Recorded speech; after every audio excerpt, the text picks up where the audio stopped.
Orúkọ mi ni Ọládùnnkẹ́ Ọlátẹ́rọ̀ Ọlágbèjí. Mo ní àìsàn tó ń pè ní sickle cell. So láti age 18 ni wọ́n ti discover. Ìgbà tó wá tí mo wà ní that was 2019, mo wá ṣàárẹ̀ àìlera kékeré wípé coma, mi ò lè gbápá, mi ò lè gbé ẹsẹ̀ mọ́, mi ò lè ṣe nǹkan kan. So wọ́n wá admit mi sí FMC Ọ̀wọ̀. Ìgbà yẹn ná ṣá wá discover pé later ìgbà tí mo wá bẹ̀rẹ̀ sí ní better díẹ̀díẹ̀, àwọn family mummy ló take care mi, wọ́n sponsor gbogbo bills mi nígbà yẹn. So ìgbà tó wá yá wọ́n wá discover pé x-ray tí mo ṣe pé mo ní nǹkan tó ń pè ní AVN, táwọn olóyìnbó máa ń pè ní avascular necrosis. So wọ́n wá ní pé mo máa lọ ṣe total hip replacement, pé mo máa ṣé pé sí ẹsẹ̀ itan méjèèjì torí egungun yẹn ó ti jẹ. Mi ì lè gbára sókè, mi ì lè dúró, mi ì lè jókòó gan. Àti jókòó lé tọ́lẹ́ẹ̀tì tọ̀ àbí ṣe anything, mi ì lè, wọ́n máa ń gbé mi bí baby ní gbogbo ìgbà wọ̀nyẹn ni. So mo ṣáà rí àánú gbà lọ́wọ́ àwọn Nigerians àti everybody àtàwọn family daddy mi tó kù, torí daddy mi ti ṣaláìsí ní orí àárẹ̀ tí mo wà náà ní 2019 yẹn náà, ní July. So ní 2011 mo dẹ̀ ti lost mum mi kó tó di pé ìgbà yẹn mo ṣì wà ní secondary school kó tó di pé mo lọ sọ́dọ̀ daddy mi. So ìgbà tí ò dẹ̀ ti sí ìyá tí ò sí bàbá, mo lọ́rẹ̀ẹ́ kan, ọ̀rẹ́ mi yẹn ló wá post mi, ó ní ó ti pẹ́ tóun ti rí mi ní social media pé ṣé kìí ṣe pé mo lóyún. Wọ́n á ní mi ò lóyún, pé kìí ṣọ̀rọ̀ oyún ló kù mí kù. Wọ́n á ní mo sick, ìyẹn wá pè mí ní video call. Bó ṣe rí mi ó wá bẹ̀rẹ̀ sí ní ké. So òun ló wá record video mi tó wá post sí social media táwọn èèyàn fi wá ṣáájò mi. Ìgbà táwọn family daddy mi wá rí, torí ìdílé ọba ni daddy mi ti jáde ní ìlú Ọ̀wọ̀, but àwa kọ́ la tún wà lórí post ńbẹ̀, àwọn Ògúnyè ló wà ńbẹ̀. Ọlátẹ́rọ̀ Ọlágbèjí, òun ni family tí daddy mi ti bọ́ta. Àwọn tó wà ńbẹ̀ báyìí Ògúnyè ni wọ́n ń jẹ́. So àwa kọ́ la wà ń post mọ́. Ìgbà tí post yẹn ṣáà wá lọ viral lórí social media, àwọn uncles mi tó ṣì tán, ẹ mọ̀, ìdílé téèyàn bá ti pọ̀ bẹ́yẹn á pọ̀. So ìgbà tí àwọn kọ̀ọ̀kan ṣáà wá rí fídíò yẹn, ẹ mọ̀ àwọn tó tún nífẹ̀ẹ́ daddy mi, wọ́n ní pé àwọn ò mọ̀ pé daddy mi gan tiẹ̀ ní sickle. Wọ́n ṣáà kóra jọ, wọ́n dá owó yẹn which is 4 million two, wọ́n kó fún mi. Mo lọ sí Igbobi, National Orthopedic Hospital ní Igbobi, mo lọ ṣe operation yẹn. Ẹ̀yìnwá tí mo wá ṣe operation yẹn tán, wọ́n tún ní ìgbà tó tún di oṣù kẹfà, wọ́n ti ṣe eléyìí, ara mi ti gbé sókè kékeré, but mi ò tíì padà, èèyàn gíga ni mí, mi ò tíì padà dúró dáadáa padà sí height mi. Mo tún wá ń bẹ̀rẹ̀ mọ́lẹ̀ padà. Wọ́n láwọn ti sọ fún wa pé ẹsẹ̀ méjèèjì làwọn máa ṣe fún mi. Wọ́n tún wá operate ẹsẹ̀ kejì tó jẹ́ pé àwọn èèyàn, mo tún bẹ̀rẹ̀ sí ní tọrọ owó kiri, pé ṣe gbogbo ẹ̀, pé ọ̀rẹ́, pé ẹ mọ̀. Ìgbà tó wá yá, Ọlọ́run ṣáà ṣèyanu, àṣírí bò, mo tún wá lọ ṣe ẹsẹ̀ kejì. Mo wá ń ka days according to the medical advice tán fún mi pé with time tí n bá ṣe ń ṣe physiotherapy pé mo tún máa padà sí position mi. Kẹ̀kẹ́ ọdún kẹta, mi ì tíì pàpà fi crutches sílẹ̀, mi ì tíì lè dúró fúnra mi, mi ì lè ṣe nǹkan kan. Ẹsẹ̀ yẹn ṣáà wá ń wú níbi tí wọ́n ti, ibi incision part yẹn, ó ṣáà wá ń wú. Mo tún wá sá padà lọ sí Èkó lọ fi hàn. Wọ́n wá ní pé sign of infection ni pé sickle cell, that is the problem they have with it, pé ẹ̀jẹ̀ yẹn ní agbára. So ẹsẹ̀ yẹn ṣáà wá wú, ó wá bẹ́.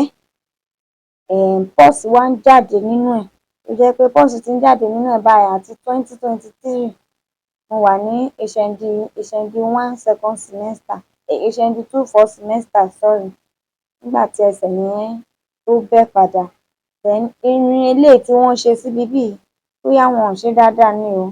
Bóyá sickle cell yẹn náà la tún ní ó tún tú síta o, but èmi rí àwọn sickle cell tán ti ṣé fún, tí wọ́n dẹ̀ ń fi ẹsẹ̀ tiwọn rìn padà. Mi ò mọ bí ti tèmi ṣe wá yàtọ̀. Irin yẹn náà tún padà ń jáde ní apá ti ọ̀tún mi níbi tí wọ́n ti ran. Ó bulge jáde gidi bí eléyìí tó ń yọ níbi ẹran ọ̀hún. So ó wá di ọ̀nà méjì. Mi ò lè gbé ẹ̀gbẹ́ ibí bàyìí lélẹ̀, mi ì lè fi ibí yìí náà lélẹ̀. Ẹ̀yìn ni mo máa fi ń lie down all the time. So ìnira yẹn pọ̀ gan, ó pọ̀ gan. Then mi ì dẹ̀ tún fẹ́ wọ́n ní operation yìí kì í ṣe nǹkan tí wọ́n ń la ara, tí wọ́n máa ń ṣe all the time pé torí risk of life ni number one. And then secondly, èmi nìkan ni mummy mi ní wọn ò ní ọmọ mi, mi dẹ̀ fẹ́ kí orúkọ wọn parẹ́ kúrò láyé. So ẹ̀rù wá ń bà mí láti padà lọ sí Igbóbì láti jẹ́ kán yọ irun yẹn. Mo ṣáà wá bẹ̀rẹ̀ sí ní bá àwọn medical practitioner sọ̀rọ̀, àwọn kọ̀ọ̀kan tó súnmọ́ mi pé báwo ni mo ṣe máa ṣe condition yìí sí báyìí. Wọ́n wá ní kí n fi ọkàn mi balẹ̀ pé critical case ni case eléyìí. Pé tó bá jẹ́ pé àwọn family lè rally round mi báyìí kán fún mi lówó, kán send mi lọ India, pé wọ́n máa yọ́, wọ́n máa take care mi lọ́hùn-ún, pé then ẹ̀jẹ̀ tó ń fa wàhálà yìí pé wọ́n á fà á kúrò.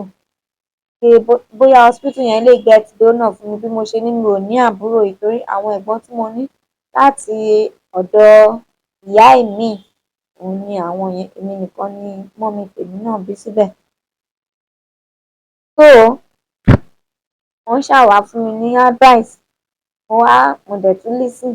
Èmi náà wá bẹ̀rẹ̀ sí ní dá research online. Torí mo ní godmother kan nọ́ọ̀sì ni, ó wá sọ fún mi pé the best country tí wọ́n good, tí wọ́n perfect sórí kíni total hip replacement pọ̀ ní India àti Turkey. Mo wá ṣáà get across sí hospital kan ní India. So àwọn surgeon yẹn wọ́n ṣáà attend sí mi, wọ́n ṣe video call pẹ̀lú mi, wọ́n rí ẹsẹ̀ yẹn, wọ́n rí bí pọ́ọ̀sì yẹn ṣe ń dà. Wọ́n ní pé ṣé nǹkan tí mo fi aṣọ ń bò ni eléyìí, pé mi ò dẹ̀ pariwo síta látọjọ́. Wọ́n á ní mo ti sọ pé mo tiẹ̀ ti lọ, kò síbi tí mi ò lọ bá. Àwọn èèyàn ń sọ pé torí pé mò ń jẹ́ Ọlátẹ́rù Ọlágbègbí pé ṣé kò yẹ káwọn family daddy mi lè support mi. Wọ́n á ní àwọn náà ti gbìyànjú. Orí bí ìgbà tán bá ní èèyàn ti ṣe nǹkan pé bóyá ó ti súnyàn, ẹ mọ̀, ẹlẹ́ran ara náà ni gbogbo wa. So bọ̀ mi ì sinmi, mo ṣáà bẹ Ọlọ́run àtàwọn kọ̀ọ̀kan tí mo tún ní náà, màá tún sọ sétí wọn, àtèèyàn tó ń fún mi lówó oúnjẹ àti bí mo ṣe lọ ń dress ẹsẹ̀ yẹn, torí mi ò gbọdọ̀ fi sílẹ̀ bẹ́ẹ̀, ó máa ń rùn. Tí pọ́ọ̀sì yẹn bá ti pọ̀ sínú bandage yẹn, á máa give ó dọ̀ jáde. So màá ń lo analgesic tablet tó máa stop ìrora. Màá ra tablet, màá lọ ṣe dressing ẹsẹ̀, mo máa ṣe ní ẹ̀ẹ̀mejì ní ọ̀sẹ̀. That's at 6,000 naira. Lẹ́yìn ẹ̀ màá ra oògùn, màá ṣe gbogbo ẹ̀. So ó ṣáà ti wá sún mi, ó ti dé òkè ẹ̀mí mi. Mo ṣe wá ní mo máa sọ fún, mo wá bọ́ sí social media. Nígbà yẹn mo wá rí post yìí. Ọ̀rẹ́ mi bẹ̀sí mi ló tẹ̀ send sí pé kí n wo sickle cell, pé tèmi pé òun ò mọ̀ kan tí mò ń gbé pamọ́ òun, pé ṣé torí pé mo jẹ́ princess báyìí màá wá dákẹ́ sínú ilé, màá wá lose ẹ̀mí mi.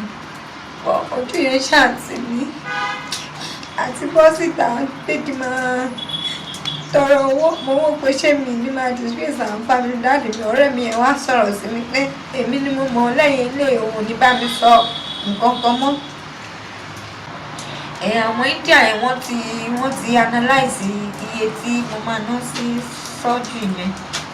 Mo bá mú fáìlì mi. So wọ́n send